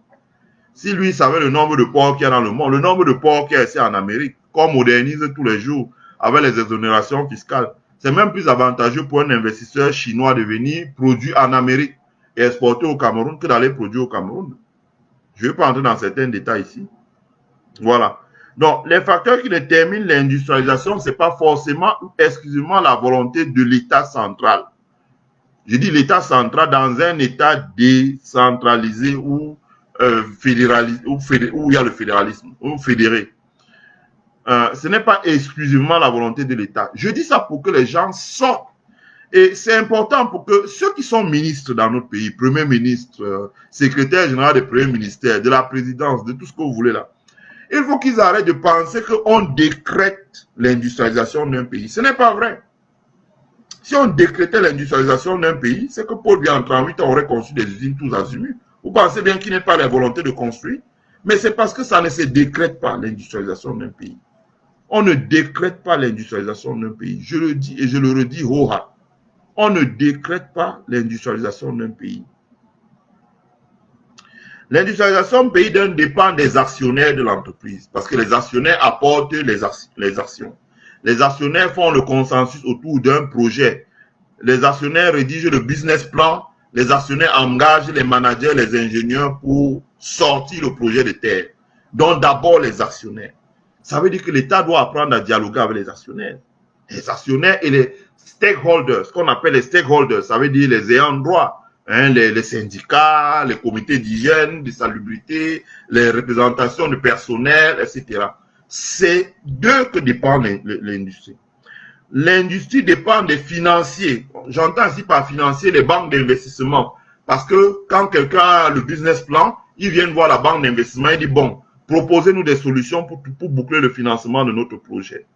L'industrialisation dépend des fonds de pension, parce qu'aujourd'hui, je le dis toujours aux dirigeants camerounais, 90% de l'argent créé dans le monde, là, comme ça, dépend des grandes banques internationales et des fonds de pension. Ces fonds de pension sont actionnaires des grandes banques et drive l'argent, comme on dit, on appelle les banques tunnels. C'est-à-dire, elles passent l'argent par le canal des banques pour pouvoir driver l'économie. Donc, l'industrialisation dépend aussi de ces gens-là. Donc, il faut toujours arrêter de dire, c'est-à-dire que ce n'est pas pour attaquer quelqu'un que je dis ça, hein, c'est pas pour attaquer les gens, mais c'est pour qu'on change le mindset dans notre pays. Je comprends, parce que nous avons grandi comme ça. D'abord parce que, quand nous étions plus petits, c'est l'État qui a fait l'industrialisation du pays sous Aïdjo, en construisant les usines. Et d'ailleurs, l'une des raisons, on voit qu'il y a eu pas mal de flops des projets qu'Aïdjo avait initiés. Je ne vais pas rentrer dans les détails, la Solucam et aujourd'hui, on voit la Sodecoton, les usines sont vieilles, l'infrastructure n'a pas été... Il faut changer de braquet. Je suis très fan et un jour, je partagerai une série d'articles pour que les gens voient comment Poutine a rénové l'industrie en Russie. Ou comment l'Amérique, un gouverneur comme John Casey, dans l'Ohio, ici à côté de nous, a refait l'industrialisation de l'Ohio après les séries de délocalisation qui étaient parties vers la Chine. Donc, l'industrialisation dépend des financiers et dépend des fonds de pension parce que c'est eux qui détiennent l'épargne solide, l'épargne longue. Et dépend des marchés financiers. L'industrialisation dépend des marchés financiers. C'est-à-dire les marchés financiers, ça veut dire les bourses. Parce que, contrairement à ce que nous croyons, on pense que c'est les banques qui vont financer les industries, l'industrialisation chez nous. C'est faux. C'est la bourse qui finance l'industrialisation. De l'épargnant à l'investisseur. Le couloir, c'est les actions qui sont cotées en bourse. Donc, une entreprise a besoin d'argent. Elle émet des actions. Par exemple, UCB de Cadi dit, voilà, nous voulons nous agrandir, il nous faut 30 milliards. Si elle est cotée en bourse, elle émet 30 000 nouveaux actions, ouais, d'un montant d'1 million. Je crois. Ouais, ça fait 30 milliards, voilà. Les gens achètent, ils deviennent actionnaires. Et elle peut leur acheter ces actions plus tard, en mettant un bonus dessus. Hein? Ce qu'on appelle, bon, je ne veux pas entrer trop dans la finance. Bon, c'est les marchés financiers. Une entreprise peut dire, voilà, comme Foucault peut dire, bon, voilà, moi j'ai besoin de lancer des bateaux en mer. Parce que je m'aperçois que quand je commande 200 conteneurs en Chine ou 400 conteneurs en Chine par semaine, ça fait 1600 conteneurs. Moi, avec les autres quincailliers là, ça nous fait 12 000 conteneurs par mois, mais ça prend trop de temps pour arriver ici là. Nous voulons un bateau à nous direct qui va faire 3 semaines au lieu de 2 mois. Donc, ça nous permet d'économiser 1 mois et demi. Donc, avec les lettres de crédit de 90 jours, les marchandises arrivent dans notre magasin, on a encore 60 jours pour payer. Donc, au point de vue de la finance d'entreprise, ça devient un avantage compétitif. En ce moment, ils peuvent lancer un emprunt obligataire à la bourse de Douala en disant, voilà, nous levons de l'argent. Nous voulons lever 300 milliards. La diaspora achète et le bon est back, comme on dit back, c'est-à-dire que garanti par le bateau. Là, c'est qui sera fabriqué, le bateau. Chaque année, il travaille, il rembourse. Chaque année, il travaille, il rembourse. Quand il travaille, on lève l'hypothèque sur les bateaux. Ça s'appelle une obligation, un emprunt obligataire. Donc, l'industrialisation dépend des financiers, des fonds de pension, des marchés financiers. L'industrialisation dépend des ingénieurs. Ce sont les ingénieurs qui font les meilleures machines. Ce sont les ingénieurs qui font les meilleures machines, qui font le design du matériel industriel, qui installent, qui font la maintenance. Tant que vous n'avez pas les meilleurs ingénieurs, vous ne pouvez pas vous décoller. Je renvoie les gens voir la Chine. Au moment où Deng Xiaoping faisait ses premiers voyages à Singapour pour aller regarder, la Chine avait 3000 ingénieurs. Aujourd'hui, la Chine a 3 millions d'ingénieurs. Donc, elle a 1 million, elle a multiplié par 1 million le nombre d'ingénieurs qu'elle a. Or, le Cameroun produit combien d'ingénieurs aujourd'hui pour faire l'industrialisation? Donc, tant qu'on n'a pas les ingénieurs, faire venir les ingénieurs étrangers avec tout ce que ça peut coûter, c'est toujours très coûteux. Il faut avoir des ingénieurs sur place. Moi, je vois ici aux États-Unis, quand il y a dit que les statistiques que le gouverneur, je sais de quoi je parle, j'ai quand même travaillé à la présidence de l'université, je suis astreint un devoir de réserve, mais tous les mois, on devait faire un reporting du nombre d'ingénieurs qui vont sortir, probablement chaque semaine. C'est-à-dire qu'on dit, bon, il y a tels qui sont là, mais tels on drop, il y a ceci, ceci. Donc, on faisait un reporting directement chez le gouverneur parce qu'il veut savoir le nombre d'ingénieurs. Et si le nombre diminue, il met des crédits pour renforcer la filière, pour construire des résidences universitaires, pour attirer un nombre d'ingénieurs. C'est dans le tableau de bord du gouverneur, il regarde ça comme on suivait du lait sur le feu. Donc l'industrialisation dépend du nombre d'ingénieurs, ça dépend du nombre de techniciens qui font des travailleurs qualifiés, qui font la maintenance, le réglage des machines. L'industrialisation dépend de la recherche et de l'innovation. Je prends un exemple. Pilcam de Fosso Victor. C'était évident que Pilcam de Fosso Victor allait mourir parce que l'énergie ayant évolué. Vincent Kitio qui est dans mon live là peut témoigner. Lui par exemple qui est arrivé à l'Ouest a dit voilà, il a formé des gens pour fabriquer des lampes électriques qui fonctionnent, on charge la vie que on met en charge, ça peut faire une semaine, c'est autonome en énergie. Aujourd'hui avec l'arrivée de la batterie au lithium, ces lampes là, on peut les charger, ça fonctionne même pendant 3 mois avec des petits capteurs solaires. On n'a même plus besoin d'aller les mettre au mur. Il y a un petit capteur solaire dessus qui, on fait ça déjà ici aux États-Unis. Or, dans un contexte où il y a une innovation comme ça qui arrive sur le marché, si Fosso Victor avec Pilcam n'a pas eu les moyens d'améliorer la qualité de ses piles pour s'adapter, ben comment il fait pour survivre? Ben forcément, il va mourir. Donc, l'État doit créer des pôles de compétitivité recherche, où on fait de la recherche pour pouvoir améliorer sans cesse ce qu'on fait. Parce que dans le monde d'aujourd'hui, les produits ont un cycle. Quand vous lancez, ça fait ça, ça monte. Après, le produit arrive à maturité, ça marche bien. Après, quand la compétition, tout le monde fabrique la même chose, ça commence à descendre, le prix baisse. Donc, il faut inventer quelque chose de nouveau pour avancer. La preuve, regardez vous-même le climatiseur qu'on avait avant, regardez le split qu'on a aujourd'hui. C'est parce qu'on a innové. Donc, l'industrialisation dépend de la recherche et de l'innovation. L'industrialisation dépend des distributeurs. Aujourd'hui, il y a ce qu'on appelle une concentration des grandes centrales d'achat internationales.